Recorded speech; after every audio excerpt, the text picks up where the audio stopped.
So what I'll do is I'll give you just another quick intro in about a minute. Okay. I've got the 10, 5, and 2 minute signs. And that's it.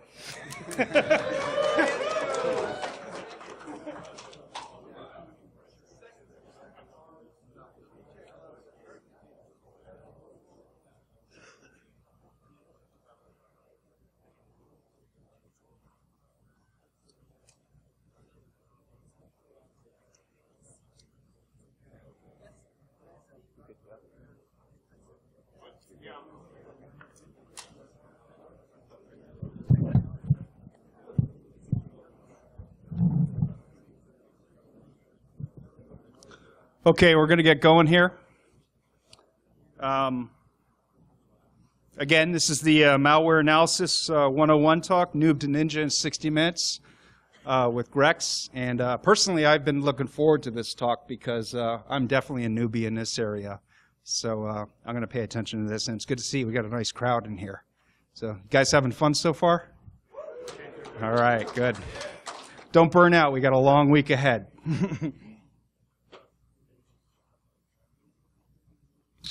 All right. Can I take this off, or what have people been doing it? Really? This is good, man. It's like perfect cup holders up here. I got one for the drink. It fits nicely, and then one for the beer. Of course, yeah, it's not good to do that sort of stuff. Anyway, 5 years. Who has been to BSides all 5 years? Raise your hand. One. Wow. Okay, so we have 2, 3 folks. What about 4 years? Okay. 1, 2. What about 3 years? This is me. This is my 3rd year. I unfortunately missed the first year because, like, no one knew about it, but but I would have been there had I known about it. And then 1 year, my company finally paid for me to go to Black Hat, but I think that was a mistake, but anyway, so I just want to, this is just awesome that this has grown from this organization has grown from being just this small little get-together to this big event that's year over year, and it all started here. And it's all over the world now. I mean, there are cons. I love it. I go to BSides all over the East Coast. I even went to one on the West Coast, too. Just awesome. I love the small community. Just great event.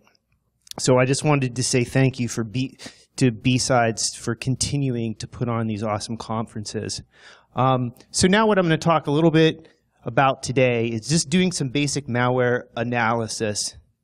The environment that I'm in now, we have analysts that basically watch events pop up, and then they look at those things and they decide, is this a true positive? Is it a false positive? Whatever. And it's a pretty boring job, shift work. But what I see a lot of is kind of your second-tier team. And then even beyond that, there's specialists doing malware analysis. There's a lot of people at that first line that I think their jobs could be a lot more exciting if we would give them more to do than just like watch this dashboard and look through events. And so one of the things that I'm trying to do is, provide that first line of defense that we have in our security operations centers with just a little bit more knowledge, so that they can take their skills to the next level, so that they can do just a little bit more thorough of an analysis. And so that's what this talk is geared towards. Somebody that really hasn't done malware analysis previously. And this is the talk that I try to push. It's going to be just the overall how to get started, and then the second of all, where to learn more. Because even though it's within 60 minutes, right, if you notice there's a little asterisk there, and then the little thing, most listeners do not become ninjas in 60 minutes. But so the goal here is to, give you the resources so that you can go take your skills to the next step. And then I know a lot of folks that start out doing analysis work, and then they start doing a little bit of malware analysis, and then from that they get into reverse engineering and then forensics. And so this could be kind of the first step of helping, folks that are new to the security world, taking their skills to the next level. All right. So disclaimer, opinions here do not express the views or opinions of my employers, customers, wife, kids, parents, in-laws, my girlfriend in high school, who's on the right there. I wish, right? So if you see me, this is me on Twitter, just a little tic-tac-toe board thing. Does anybody know where that's from? War games, right? All right. Do you know how hard it was to get right to that moment when all the little things were set up like that? Anyway. All right, so I'm from the Metro DC area. Any Nova hackers here? Any just people from the Metro DC area? Cool. Good to see you guys here.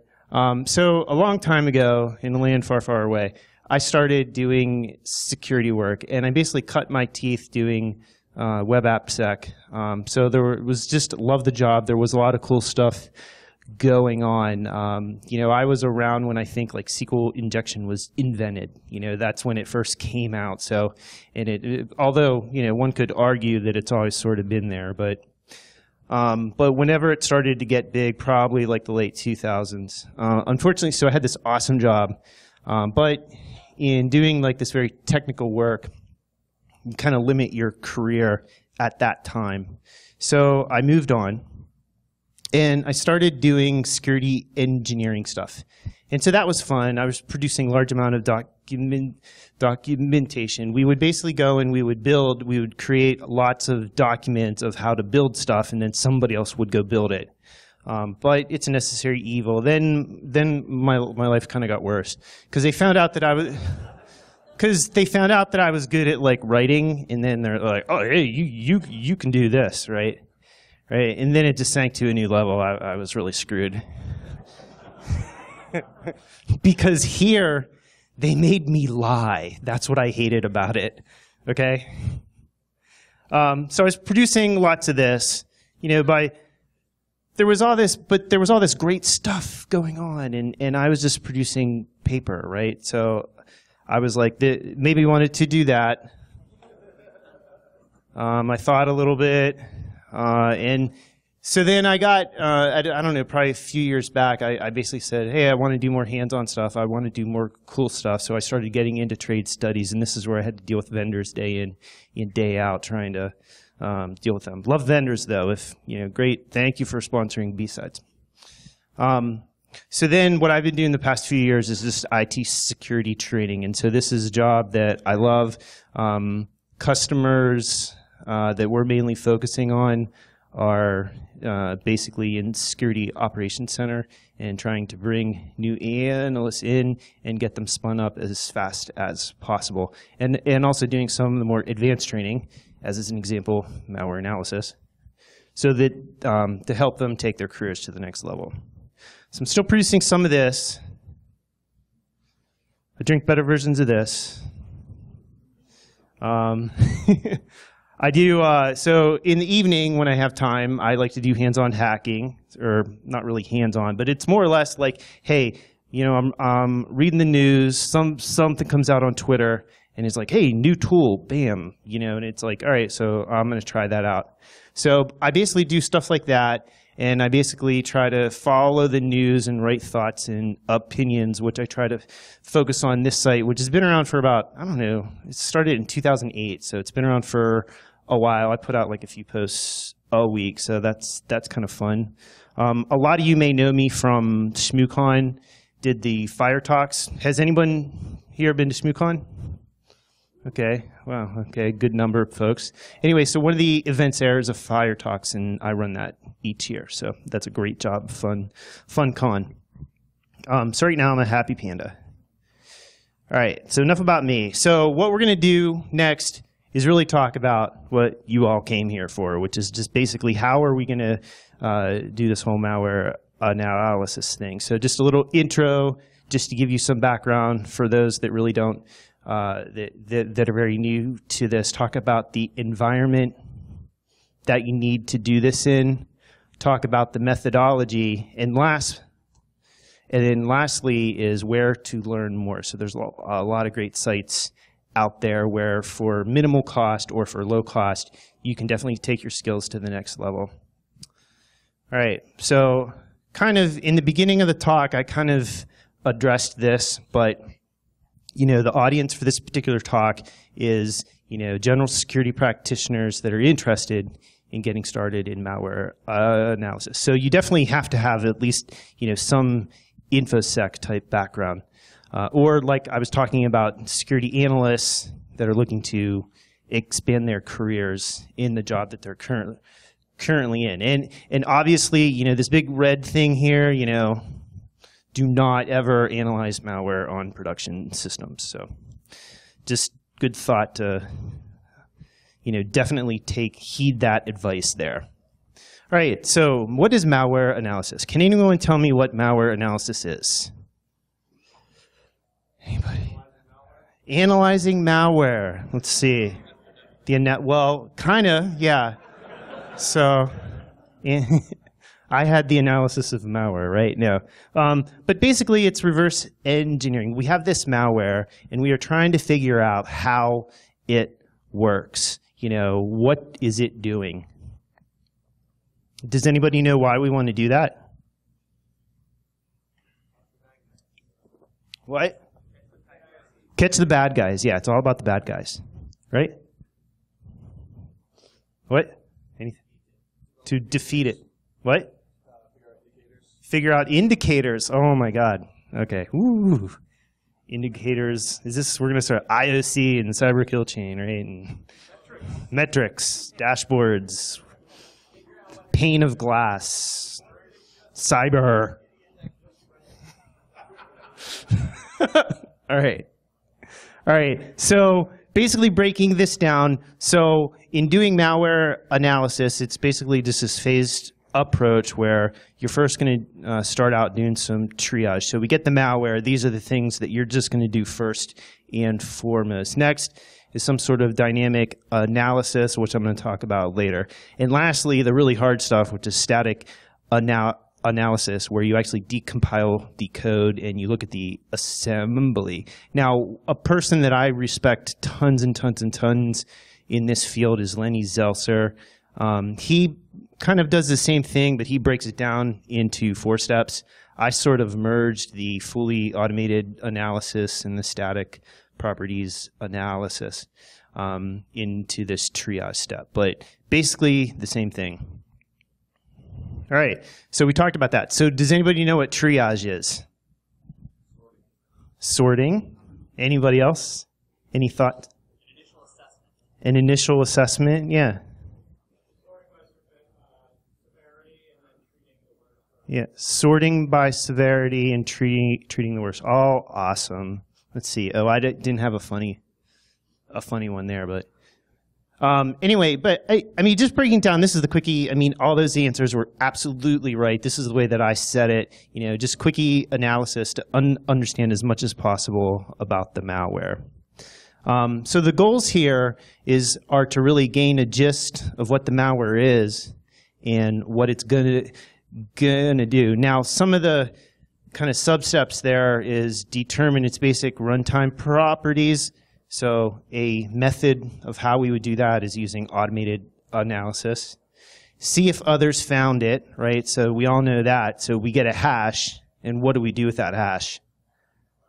Virus total, right? I heard somebody, hey, I'm going to load it up to virus total, and there's tons of other sites that. Any other sites that I should pump up? What? Threat Expert? Okay. Yeah, so there's a lot of great sites. The favorite thing that I like to do? Google. I just put the hash into Google, and usually works great. So look at analyze the file properties, such as in there we're talking about the PE properties. So, and I mentioned like the type of file that it is, the libraries that it's importing, but there's a whole bunch of other things that you can really do there. And then last but not least is strings, right? Strings is awesome. You just take an executable, you run strings on it, and it basically chunks out any readable text. And you can learn a lot just by running strings. All right. Is that enough? No? So one guy's shaking his head. Do you think we should stop there? Are we done? Yeah, well, she read my interest. No, we need to go deeper. Okay. So this is the dream within the dream, right? Okay, so the next step is dynamic analysis. Okay. Can anybody give me a smart-ass answer of what dynamic analysis is? No, I said smart-ass. Come on. Like, analyzing things dynamically. Okay. All right. Analyze it while running. All right. So I didn't have a funny one here, but it's basically just executing the malware and watching what it does, right? This stuff is very complicated. Okay, so the goals here are just to get an understanding of how the malware acts. And some things that we're going to be looking at, or that we want to look at there, are host changes. And these are the big ones. Did anything did the registry change? Did keys get added, deleted? Did new registry entries get added? Same thing with files. Were there any files that were added, removed, changed? And then also look at logs. There's tons of logs. You have your purely things that are defined as logs that are in most computers, but then there's a lot of other things that you can derive logs from that I'm going to talk about. Next is to uncover runtime properties. So this is like the malware is running, and so you can see what it's changing on the host, but you can also see the processes that are being started up, and then also maybe doing some memory analysis there too. So you can go in using tools like volatility and actually pull stuff out, and that's another thing that we're going to cover too. And then the last one is reveal network activity. So we know all these things, and then now we're going to see, we're basically looking at any TCP, UDP traffic, and then at the application level, most of the stuff that we're going to be seeing are like DNS followed by HTTP or HTTPS. And there's some other neat, you could see SMTP or whatever. So there's a lot of other things that you could see at the application level there. So dynamic analysis, it's pretty simple. We establish a baseline environment. We have a set of tools that we're running in the background that monitors those things that we talked about on the previous slide. So we start those up. We execute the malware, and we watch our monitoring tools. And it's sort of an art to know when to stop, but at some point in time, you kill the malware that's running, you stop all your tools, and then you analyze the difference of, the differences between, that base system and what the system looks like now, and anything that you learned along the way.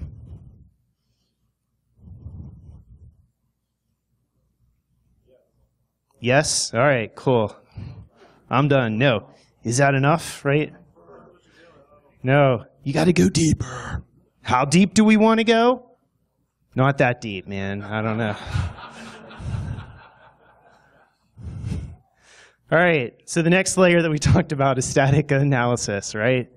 So can anyone tell me what static analysis is beyond what, I basically just gave you the answer. So someone here should at least know. What's static analysis? What? Disassembly, yep. Code inspection? Yeah, kind of, yeah. What? The malware's not running, exactly, yeah. So the way I kind of put it is, this gentleman said here, is we're basically going to disassemble the malware down to its basic computer instructions. Assembly. Has anyone here worked with assembly previously? What are your wow, okay. What are your basic assembly, or what are your favorite assembly instructions here? No hop, okay.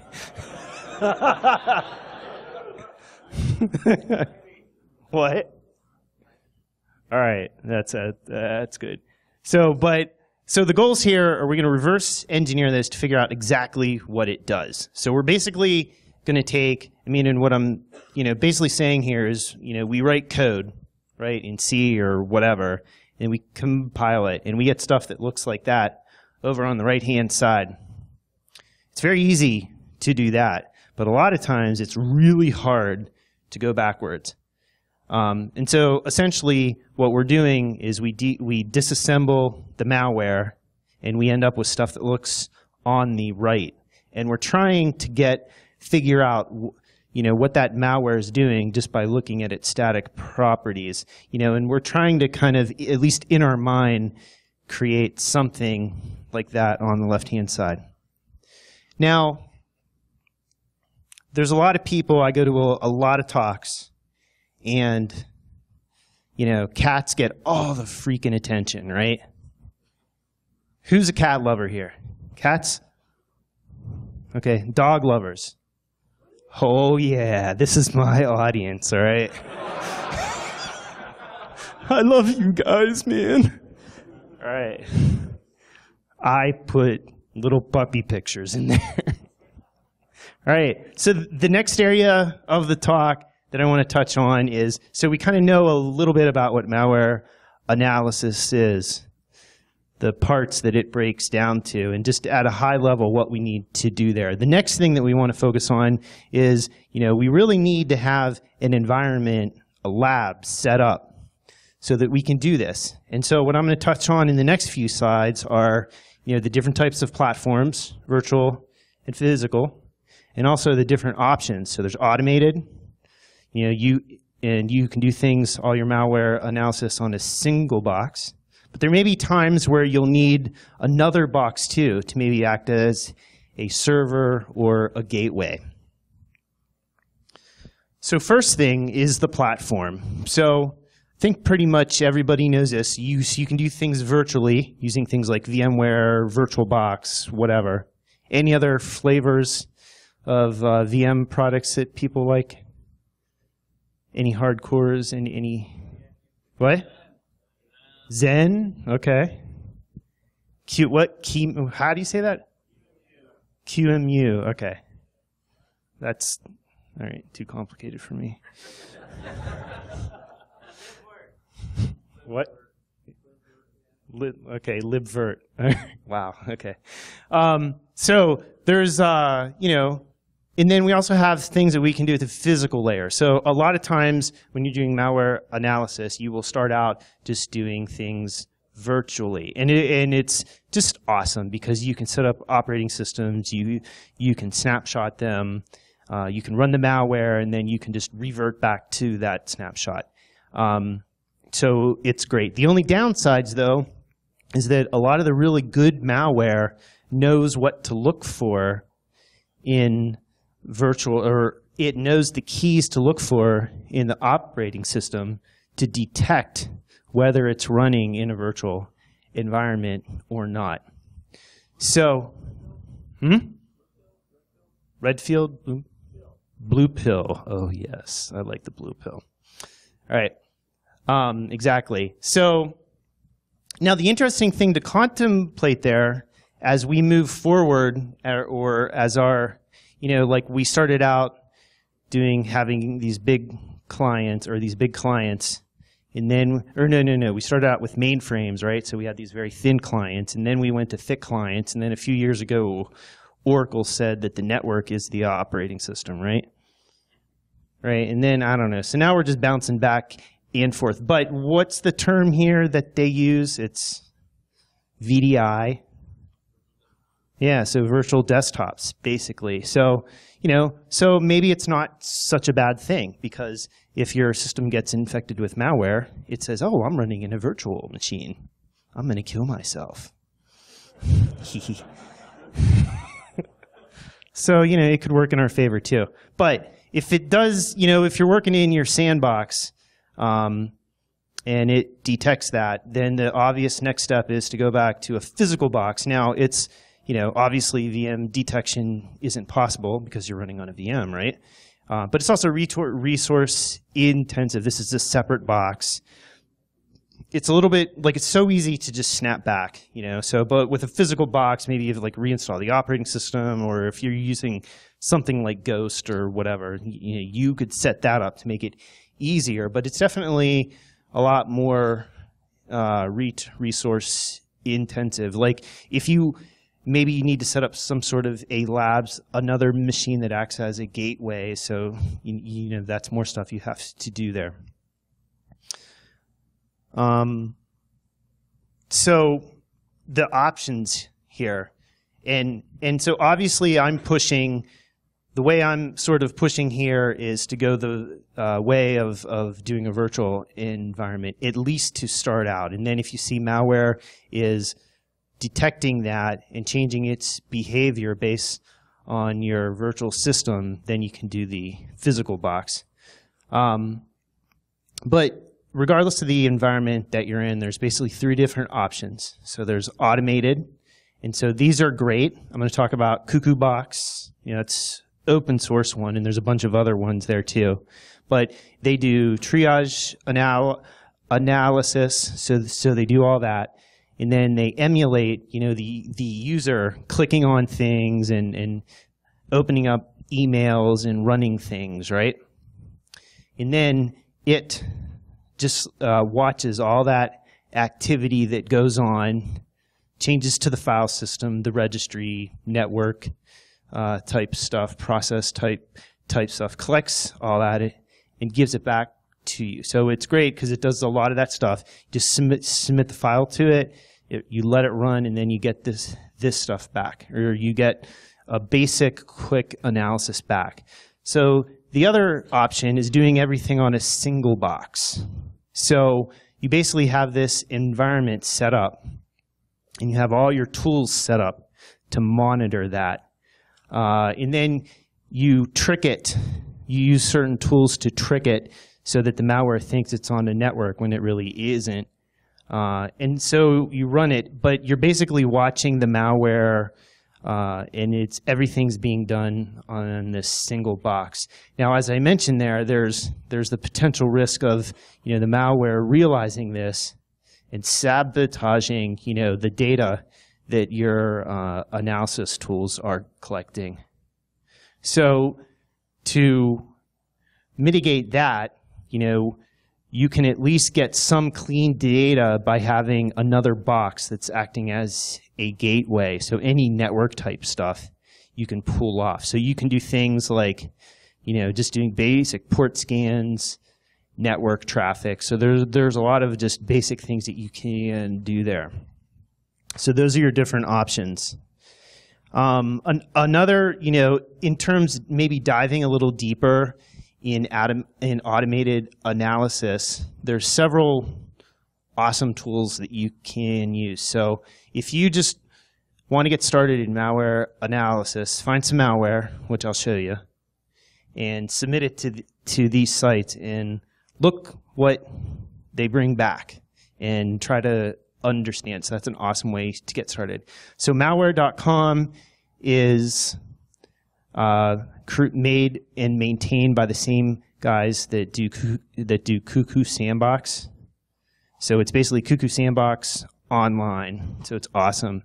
And if you look closely, it says whenever you submit stuff, you select file, you select it, you upload it, and there's a little checkbox that says share this sample.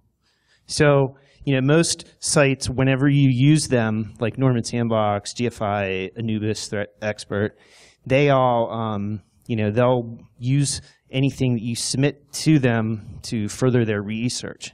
So this is kind of nice that we can upload stuff and that they're not going to share it with the potential adversary, right? So obviously this can work.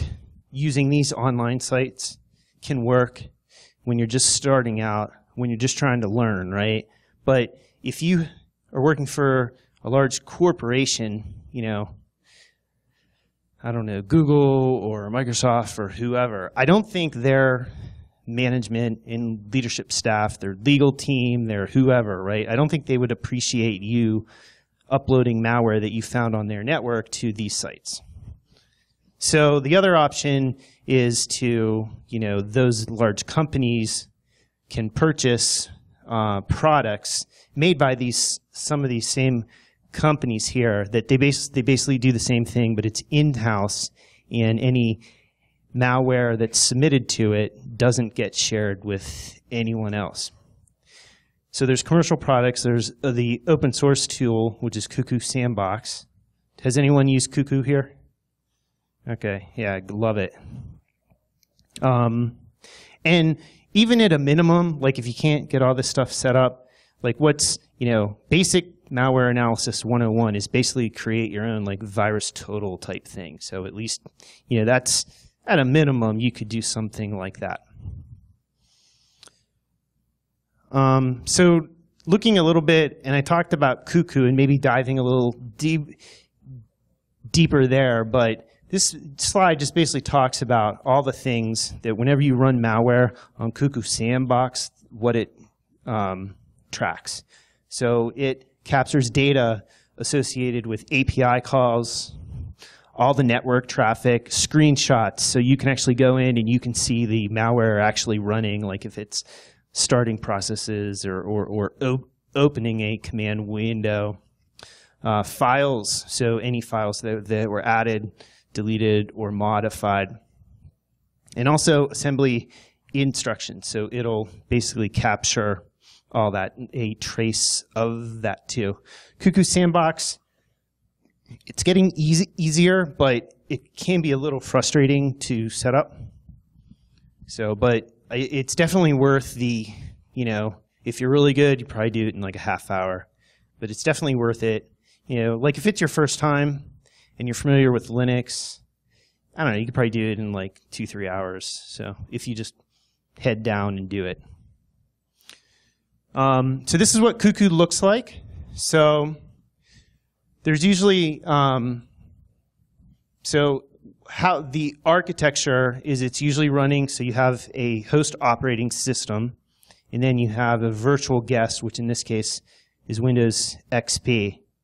And you submit stuff. I don't know if it's showing here, but so there's several ways to submit the malware to this.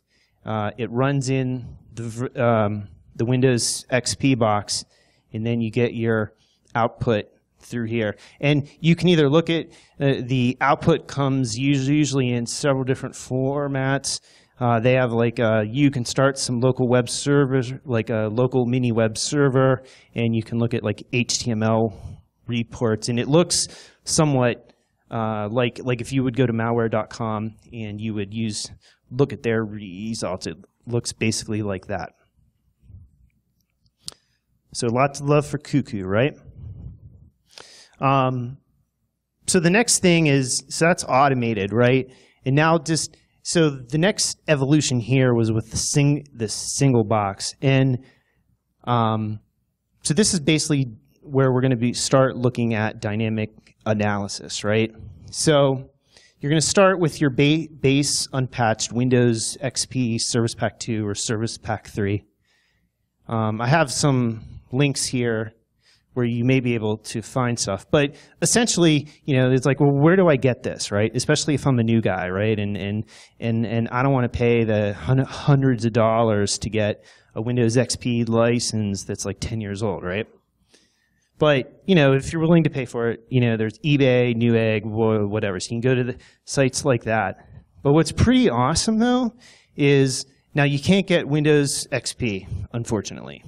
But current and last year, Windows, previously there was it's like the MSDN subscription, TechNet, yeah. So that was fairly inexpensive, and you would have basically free use of all their software for a few hundred bucks.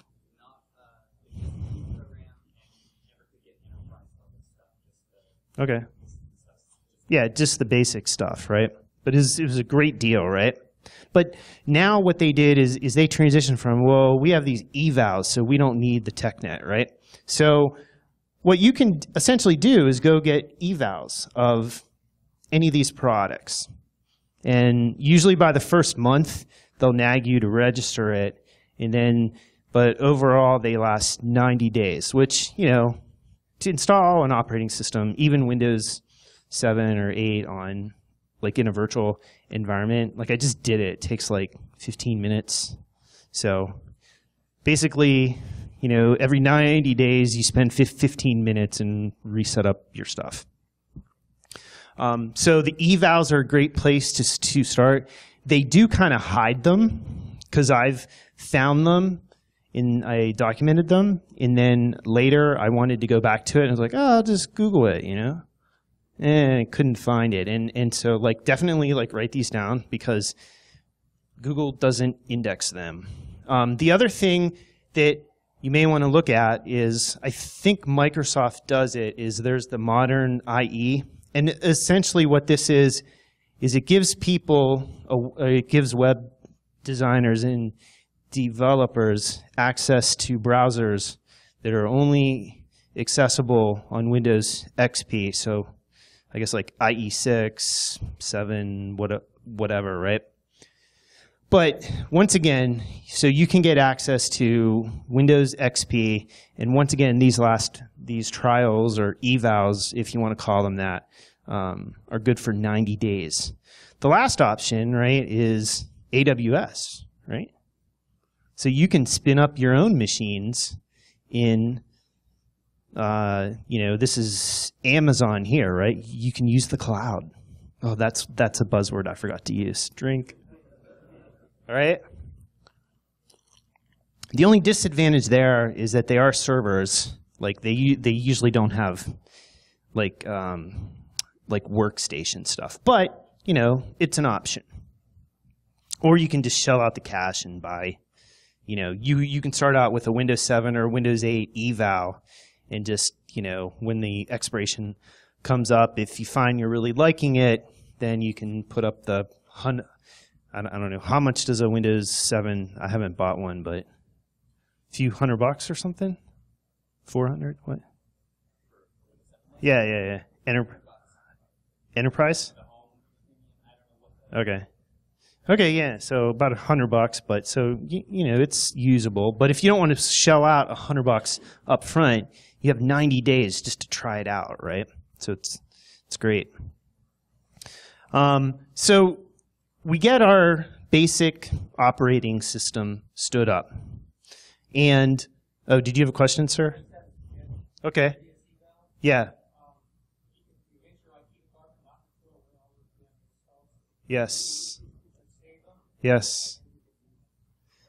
Yeah, so previous operating systems that your IT maybe, what, 1 minute? 10 minutes? I thought I had like an hour. Okay, so, oh, this is hilarious. I thought it was like 50 minutes or something. Yeah, what's up? Suggestion on how to get Windows.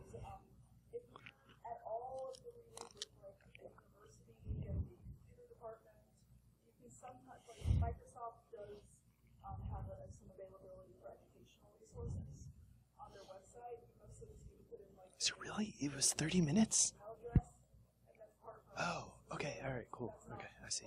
Apart from just piracy. Yeah, that's illegal. Come on. You know what? Speaking of that, what was it? My son did this. He's like 9, right? And he did this Invent It program for summer camp, right? So one of the things they did is they took apart old desktops, right? I'm thinking, awesome. So the one day I come home, I'm searching through stuff on my desk, and I see all these like Windows XP disks, Windows 7 disk, and I'm like, where'd these come from? So I asked him, and he said, oh, well, they were sitting there, and I thought you would like them. And I was like, oh. You are awesome. with like keys and everything. It was awesome. So, but anyway, I digress. So we have our basic operating system stood up, right? And so these are just some of the tools that you want to put on. So there's strings, and there's several companies that put out Windows strings tools. There's BE Studio, which kind of does a little bit of strings too, but it also does a lot of just basic analysis type stuff, static analysis. So that's a tool that a lot of folks use. And also File Insight. So you definitely need a hex editor, and there's lots of ones out there. A lot of the good ones you end up having to pay for, but just to start out with, this one by McAfee, it's a little older. And the cool thing, though, is that it was specifically designed for malware analysis. So these are just some suggestions, but if you have like your favorite hex editor that you would like to use, then by all means use what works. So some other things that you would want to put on this single box that you would be doing analysis on are some of the sys internals tools. So we got process monitor, which process monitor is just awesome. You can set it up to monitor specific things. You can filter all the junk you don't care out, that you don't care about out. It's just awesome. Definitely a tool to learn. And also Process Explorer, which is like Task Manager, but awesome. Okay? It just, there's lots of cool things you can do with it. And of course, Wireshark, right? And if you're going to use Wireshark, you're going to get stuck doing WinPCAP too. And also RedShot, I really like. And although it says RedShot, and you're thinking like, oh, it's going to track. So it's basically like, hey, I'm going to take a snapshot of the picture of the registry before, run a bunch of stuff, take a snapshot afterwards, and it shows you the diffs. There's actually an option there so that you can monitor file changes too. So you said, oh, I want to so you check that. And the files that you want to monitor, you just do C:// and it monitors all the file changes. So I got some links to that there. Some other things that you would want to install on this box for doing dynamic analysis or TCP view, just so that you can get so that you can watch just different network connections that are going out, going in. And also there's a tool called FakeNet. So this is the thing that if the malware requires internet to work, or in order to basically like do C2, or just to indicate that, hey, I'm on a network and I can do stuff now. So there's a cool tool that was called FakeNet. And so really awesome. It basically starts up all these fake lists, like it changes your local host files, and then it starts up all these listeners for like DNS, HTTP, SSL. And it basically acts as it listens for stuff, and then it kind of makes its best guess to kind of send stuff back. So it's a pretty cool tool. And then the next thing is static analysis. So probably want to do some static analysis type tools to put on your box there. So obviously, there's IDA Pro, so you can get the free version. But if you want to stay low cost and you don't want to get pestered to upgrade, and you just start out with Ollie Debug. And one of the cool things too is the Ollie Dump plugin, because a lot of times if you're analyzing malware and you're looking at it statically and you're like, I don't know what it's doing. It's all like, I scan it, I run strings on it, and it looks just like garbage, right? So what you can do is you can start up the malware, attach it to the debugger, and then basically pause it, put a break in, and then extract the actual malware out of memory in its, say, decrypted state. So some cool stuff there. And then there's tons of tools out there. Like if you go to Lenny Zell's site, he has a link to them, but there are definitely, for like if you're looking at PDFs or Flash or Office files, there's tons of tools out there that are specifically designed to work with those formats. And then these are just some other ideas of, some good stuff that I heard of that you may want to check out. Like here's some of the other hex editors. Usually you have to pay for them, but forensics, and this is another thing too, when you're doing malware analysis, there's a whole nother layer that you can add to it, because you can run the malware, but then you can actually do forensics on that box too to even learn more. So depending how deep you want to go, right? All right. So basically, so you have this single box. It's on a secluded network, and I just have a note there. Just don't do host only, because theoretically malware could spread from, your victim box to your host, and so you definitely want to set up like a separate network that isn't connected to your host there. If you need, and then these are just ways of, it's like, well, how do I get malware onto the box? So you can temporarily turn on networking to download stuff, turn it off, whatever. You can use media, like if you're in a physical environment and you're working with that, like actual workstations, things like CDs or USB keys. But at some point, you basically snapshot the VM. Depending on the type of malware you're analyzing, there would be custom tools like if it's a PDF exploit, then put a version of Reader, or if it's a Firefox exploit, then you would probably want to look at installing things like Firefox and stuff there too. So your whole thing's set up, you baseline it, you snapshot it, and then depending on what you want to do, because what a lot of people will do is they'll want to test a piece of malware, like, all right, well, does it work on XP Service Pack 1, Service Pack 2, Service Pack 3? And the cool thing about having everything done virtually is I can just, have Service Pack 1, and then I can update it to Service Pack 2, snapshot it, update it to Service Pack 3, snapshot it. And so, I really don't have to have entire installed operating systems.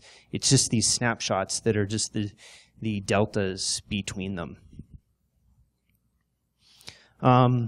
So usually you have your second box, and so these are situations where you can't do stuff on a single box. So you usually have this second box. You can call it like a fake gateway. So this is the second gateway for the target to connect to. It's basically, you could set up any server like Linux and just install the services that you need, right? The other thing is both your victim and this gateway probably want to use fixed IP, just a good recommendation. And then down on the bottom here, DNS, HTTP, IRC, but a bunch of other servers, right, that you could install there depending on the malware that you're looking at. And once again, there's a lot of cases where you'd have to do this if the malware is somehow sabotaging that single box that you're actually running the malware on. And then these are obviously like your network tools that you could put on this fake gateway. So Wireshark, Netcat, and Nmap. And if you want, you can snapshot it, and you can have different versions of that too. So one tool, has anyone heard of Remnux? So it's like reverse engineer malware, once again by Lenny Zelser. So this is something that he put out. It's ISO, so you can install it from scratch, or he has like a VMware version, so you can just download that, open up inside of a VMware product, and have access to it. A lot of like pre-installed things that are awesome. So you can put the malware on this Linux box, and if it's Windows malware, it doesn't really matter, right? So there's a lot of tools built into that distro that allow you to do some of that triage stuff, maybe some of that static analysis stuff. And from a dynamic analysis perspective, it has all the most common services built in. So if you need like a DNS server or IRC or whatever, it has all these basic services already in, and all you have to do is he gives you commands to start them up, and it's basically very easy. So definitely something to start out with. This is what Remnux looks like. And one of the things too, like a lot of questions that you get is like, all right, I'm going to do malware analysis. Like, where do I get malware, right? So, I mean, if you're just starting out, I mean, I love the book Practical Malware Analysis. You can go to their website and you can download all their labs, and so that's, you know, malware that you can work on there. It's probably mostly, I mean, it's malware, but it's, you know, it was with a book, so it's probably less benign than, say, real malware. Contagio dump has been around for years and years and years, right? You can get stuff from there. Virus share, you have to that's a newer site, you have to request an invite, but, you know, and also malware.com. So remember the malware.com, those are the same people that did Cuckoo Sandbox, right? So if somebody checks like, hey, I want to share my stuff, you can grab stuff there too. And then a new site that I've been tracking the past few months is malwaretrafficanalysis.net. Now he gets a lot of his stuff from malware.com, but he does some nice analysis there, breaks it down, and then he gives you links to, or they have, you know, all the malware that you can download for anything that he's looked at. So some great places to get started. Okay, I'm happy again, right? Okay, and then this is really quick. It's just the methodology, right? So this is my triage checklist, right? Because I'm in that world. We have to have checklists. Anyway, so it's pretty simple. You know, hey, I'm going to run it through some automated type service. You know, it could be an external one, like some of the sites that I showed there, or it could be, you know, your the commercial versions of those that are locally hosted. You can do your MD5 hash thing, right? So you can get the hash of the fileware, see if anyone's found it, right? You can determine, you know, the real file type. So there's, you know, you can just, you can look at the PE head, or you can look at file, and there's some other sort of tricks that you can do there. Analyze imports. So it's these are the libraries that the malware is importing, right? So you can look at things and be like, oh, this is like this super advanced calculator, you know, but for some reason it's importing like a network library. It's like, huh, that's interesting. So you can look for stuff like that, and obviously run strings, because strings rocks. And as long as it's not obfuscated too bad, you can, you know, clear most of the stuff just by doing strings.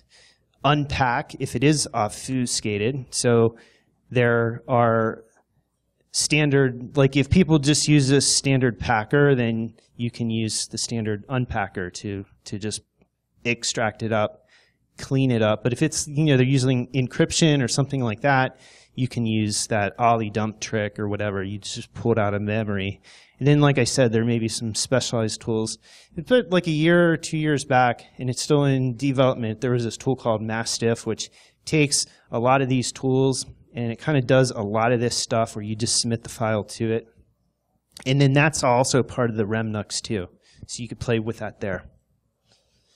And then this is just a quick checklist for dynamic analysis. So we have our baseline, we start our apps, execute the malware, monitor the activities at some point, we shut stuff down, and then we look at the differences between the beginning and the end.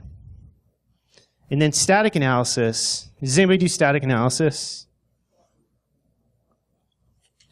It's definitely a lot harder, right? So, you know, just kind of just stare at it and stare at it some more. And then eventually, after a few years, you get really good at it, and you don't know why. More puppies. All right, where to learn more? So opensecuritytraining.info. This place is awesome. I mean, and they have this whole malware analysis curriculum here. But just to get started, you know, you definitely want to, like these classes here, the intro to x86, reverse engineering, malware static analysis, and malware dynamic analysis. And there's some other stuff there too, like the lighter color stuff, that stuff that they're looking for content for. But a lot of these have, so I just kind of put quick links to them here. because it is sort of hard to find. They don't really have it linked that well. But so these are quick links to it, and then 3 out of 4 of them here, they actually have videos too. So it's like more than just slide reading. You can actually do the videos. They come with labs. A lot of great stuff there. Some other like security tube. They have some reverse engineering stuff that you might want to check out. The Hacker Academy. They have like a good reverse engineering. Now this is a commercial thing, and like I get a little kickback, but there's like a little deal there, and it helps me come to cons like this and stuff. So it's not like I'm making that much money on it. And then they have some other things there, but it's pretty cool because they have these videos that you can watch, and they actually have labs that you can download VMs and run stuff. So some cool things that you can do there, and there's a special deal package there that go towards my 2015 BSides Las Vegas travel. Right, Zelser.com, I mean, he's just awesome. So malware analysis toolkit, just basically start there and just follow the links, and you just learn so much. Certifications, right? All right. So, you know, Lenny works for SANS, and he does the GREM, so it's awesome if you can afford it. You know, there's EC Council has their version. All right, there's probably some more out there. And then NIST, if you're in the government realm, you know, NIST has their standard documents that you can read at night before you go to bed. Yep. and then if anybody's interested, like tomorrow, maybe afternoon or whatever, like if you guys want to do like a workshop or something, I don't know if anyone would be interested in doing stuff like that, just out in the common area. So, okay, cool. Well, yeah, I mean, so we can just definitely, I mean, I can't promise, you know, because we're limited with bandwidth and stuff here, but, you know, that might be something that we can work with, right? So maybe like a few hours, but if you just follow me on Twitter or whatever, I'll just kind of put stuff out there.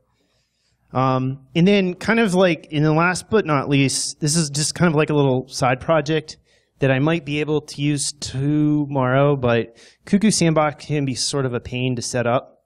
So what I started doing was, hey, well, I'm going to create this Cuckoo, like I'm going to get a Ubuntu VM, and I'm going to set up Cuckoo for it, and I'm going to put like a Windows eval version, and I'm going to set it all up, and it's like this self-enclosed thing that you could just run. So hopefully I'll have some, you know, I guess like literally version, like I'm like, last week I'm like, hey, this would be a great idea. Oh, and I have to work like 60 hours too, but all right, I'm going to try to swing this.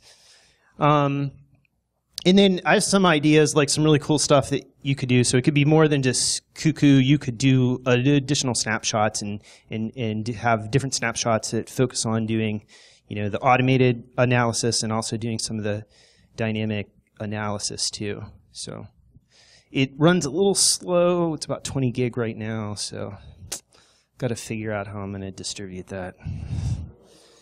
Anyway, so this is my conclusion slide. Anyway, so I'm not going to really talk to anything about that. So the presentation isn't posted yet, but that's where it's going to be. So please don't anybody take that bit.ly link, please. That's me on Twitter. If you need to contact me, there's like through my website a contact form, or it's basically just grecs at novainfosec.com. And the Hacker Academy thing, Grecs Hacker Deal, if you're interested in doing stuff like that. And fortunately, I don't need any of this. Did anybody see this? Holy crap. Anyway, I probably don't have time for questions, but we can chat out there. Anyway, thank you.